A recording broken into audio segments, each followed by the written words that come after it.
इसीलिए तो हम यहां आए हैं।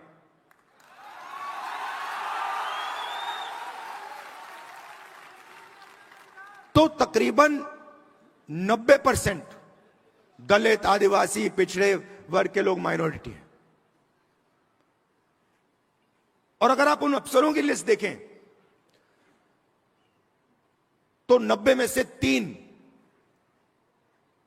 ओबीसी वर्ग के हैं। आपकी आबादी 50%, 90 में से 3 आपके।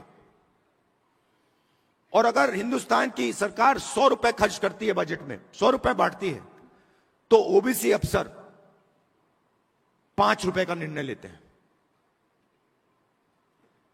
आबादी 50%, बजट में भागीदारी 5%। दलित 15%, उनके भी 3 अफसर, 100 रुपए बंटते हैं, 1 रुपया उनका अफसर निर्णय लेता है, 1 रुपए का। आदिवासी 8%, 8% आबादी, 100 रुपए में से 10 पैसे की भागीदारी। तो अब आप सब मिला लो, सब मिलाकर 100 रुपए में से 6 रुपए 10 पैसे का निर्णय आप लोग लेते हो। माइनॉरिटी भी उसमें ही है, वो भी उसी में है। तो आपकी भागीदारी 6%, 7%, 8%, आपकी आबादी 90%। प्राइवेट सेक्टर में पूरा का पूरा धन 200 लोगों को जा रहा है, उसमें आपका एक आदमी नहीं। एम्स के सामने आपके लोग मर रहे हैं, मगर प्राइवेट अस्पतालों के मालिक की लिस्ट निकालिए, आपका एक आदमी नहीं उसमें। आपके बच्चे लाखों रुपए देते हैं प्राइवेट एजुकेशन इंस्टीट्यूशंस में पढ़ने के लिए, उनकी मालिकों की लिस्ट निकालिए, आपका एक आदमी नहीं उसमें। जीएसटी कौन देता है? आप देते हो। बजट में पैसा कहां से आता है? आसमान से थोड़ी टपकता है। बजट में पैसा जीएसटी का पैसा आता है, जीएसटी का पैसा आप देते हो।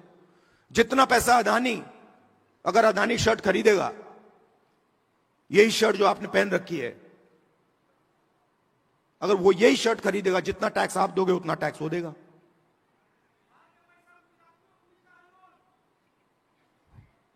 तो हो क्या रहा है? आप मेहनत कर रहे हो,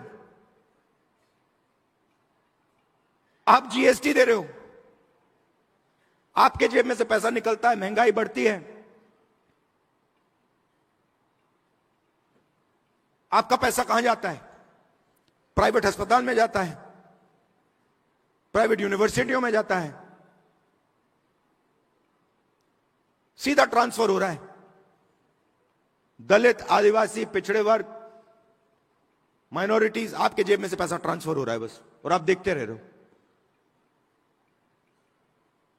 यह प्रॉब्लम है। अब पहला कदम हमारे लिए क्या है, मैं आपको बता देता हूं। पहला कदम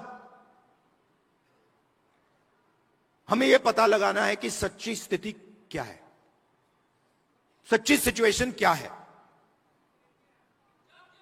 जाति जनगणना, और हम छोड़ने वाले नहीं है। और यह बिहार वाला जाति जनगणना नहीं, यह फेक जो जाति जनगणना इन्होंने किया है, लोगों को बेवकूफ बनाने वाला, ये नहीं।